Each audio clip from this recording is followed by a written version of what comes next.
All right, welcome. So we're going to take a look today at the testimony where the coronavirus task force went before the Senate and testified. Remember, they weren't allowed to testify in front of Congress, or at least Fauci wasn't allowed to testify in front of Congress, in front of the House, but they were allowed to testify in front of the Senate, which is viewed by the president as being a much more friendly place, right? Because it's Republican controlled. So the task force went before. We're going to dig in and see what did they have to say. What are, instead of watching 3.5 hours of testimony, we're going to boil it down to a short period of time and just figure out what are the takeaways from this. So let's start off with Senator Alexander's opening statement. The next 10 days. Staying at home indefinitely is not the solution to this pandemic. There is not enough money available to help all those hurt by a closed economy. All roads. Okay, so right off the bat, we're setting the stage for, this is kind of a Republican thing. We just spent a ton of money. The Republicans don't seem to have any problem with deficits and spending when it's things that they think are okay. But as soon as we try to start helping people, as soon as we try to start doing things that actually could benefit the country, then all of a sudden there's no money for things. He just said it. There isn't enough money to help all the people who need it. Well, maybe there is. We're so far trillions and trillions of dollars into this. There's probably going to be trillions more in the next couple of weeks, but somehow we don't have enough money to help the people. Okay, so we can already see where this is kind of going. So let's go ahead. Let's jump to the next thing. If this were a situation where we had a vaccine, that would really be the end of that issue in a positive way. But as I mentioned in my opening remarks, even at the top speed we're going, we don't see a vaccine playing in the ability of individuals to get back to school this term. What they really want is to know if they are safe. And that's the question that'll have to be due with what we discussed earlier about testing. So I'm about halfway through the remarks. I'd like to just pass the baton to Admiral Giroir, who would address the question. Okay, so one thing that you notice if you watch a significant portion of this committee hearing is that they keep talking about schools. The big push has moved from the Republicans to being about getting people back to work to getting the schools open. And the reason for that is it sounds heartless when you tell people, hey, you got to get back to work. We know that there's a chance you're going to get sick. We know there's a chance you're going to die, but you need to get back to work. You need to go sacrifice yourself for the economy. Well, it didn't take very long for people to start getting tired. Most people getting tired of that kind of thing. We saw about 15% of people seem to think we should get back to work. About 85% of people seem to think we should be staying at home. So the people that were having these protests were definitely in the minority of people, and yet they're the vocal minority. But that wasn't really getting a lot of ground for the Republicans, just telling people get back to work. So what they've done is they've shifted to we need to get kids back to schools. Now, it should seem a little hollow that all of a sudden the Republicans are really, really concerned about the education of our young children, right? Because if you've been paying attention to things, that generally isn't a major concern, right? Schools cost too much. We need to cut taxes so we don't have to pay for all these schools. We don't have to pay for teachers. We don't have to do all this kind of stuff. But now all of a sudden the Republicans are really, really concerned about schools, right? We got Rand Paul later talking about schools. We got schools coming up throughout the whole thing. The reason for that is because if kids can go to school, it makes it easier for adults to go back to work. So instead of this heartless approach that wasn't working of telling people, hey, get back to work and sacrifice yourself for the economy, it's more about, oh, we're really concerned about your kids. We're concerned about the learning of your children. We really want your children to be able to learn the best that they can. That's the concern that we're having, and that's the narrative that they're putting forward, and it falls flat. It's absolutely ridiculous that all of a sudden one of the major Republican talking points is all about the education of our children. Yeah, I'm not buying it. And they keep pushing Fauci on this, and he keeps coming back to it throughout this hearing, saying this children are not ready to go back to school here. We'll hear arguments later.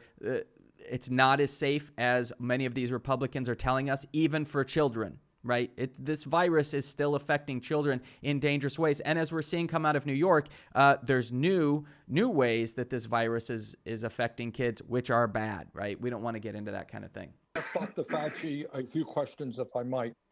For a start, the official statistic, Dr. Fauci, is that 80,000 Americans have died from the pandemic. There are some epidemiologists who suggest the number may be 50% higher than that. What do you think?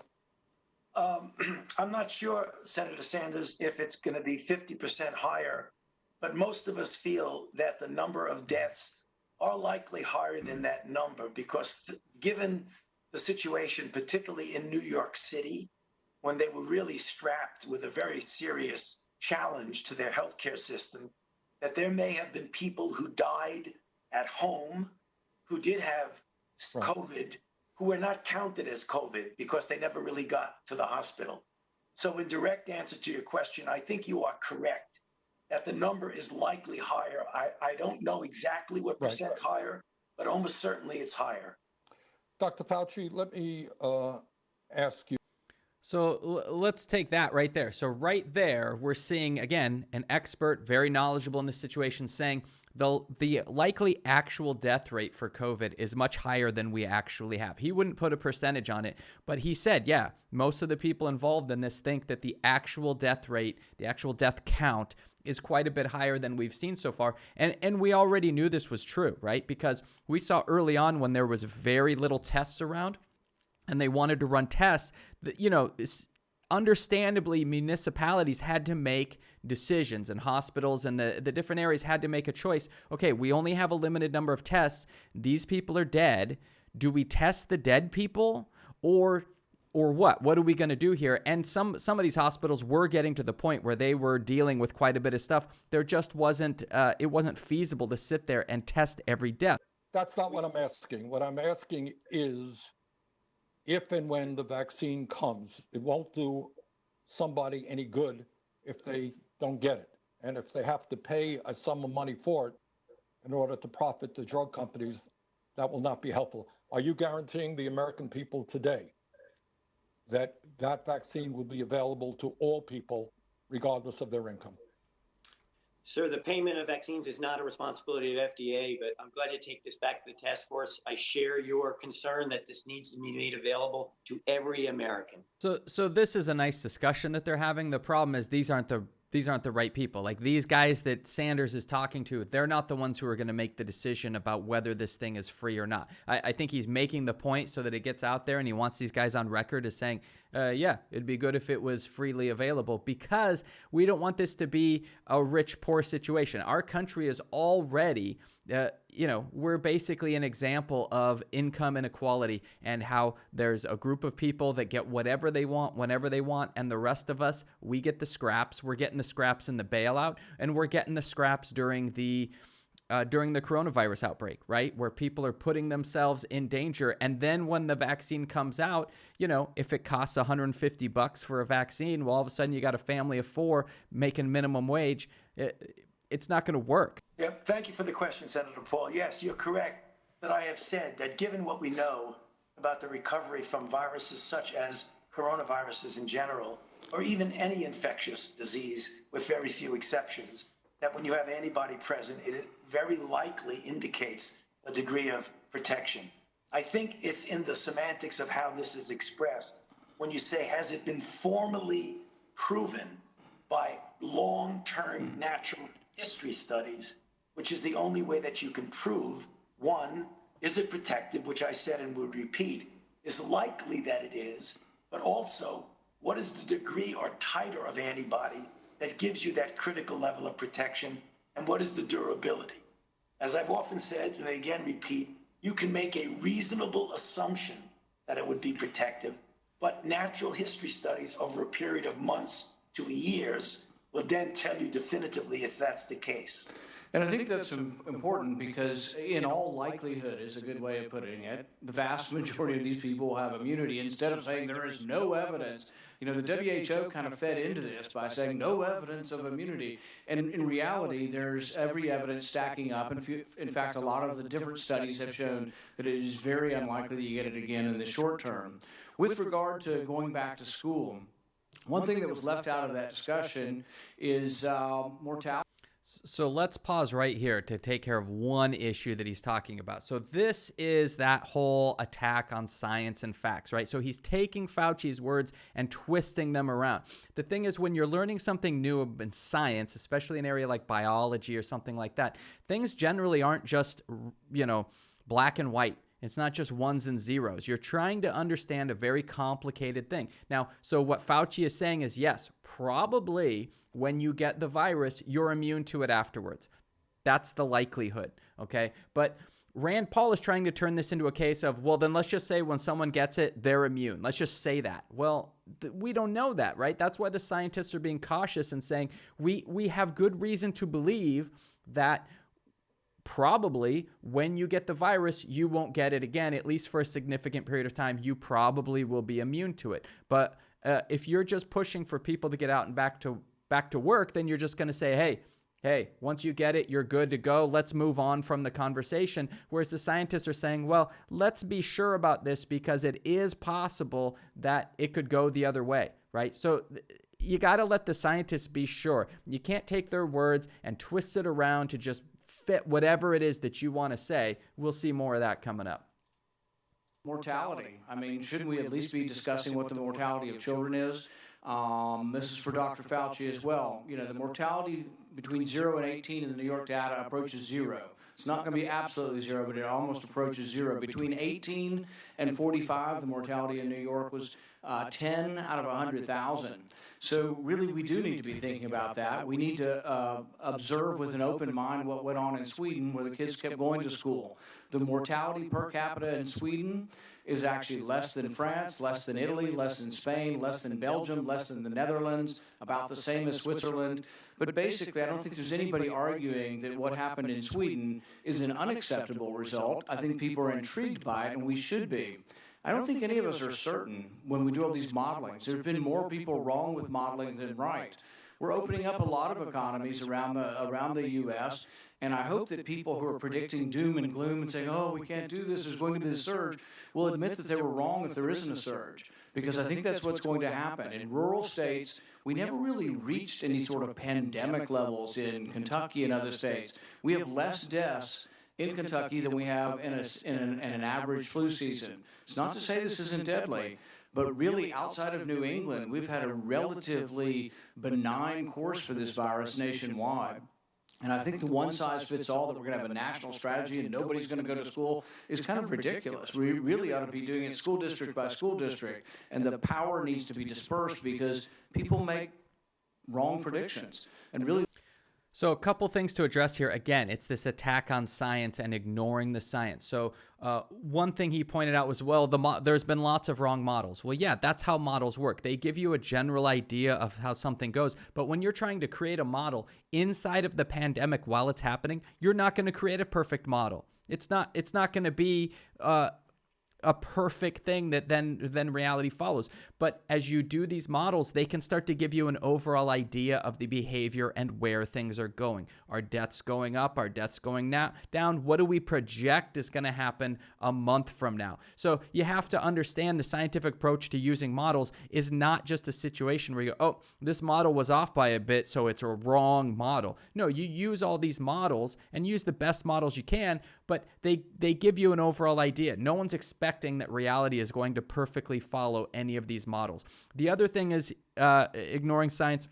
He's making it sound as if children are immune. He talked about the death rate going to 0. Okay, there are still health effects affecting children.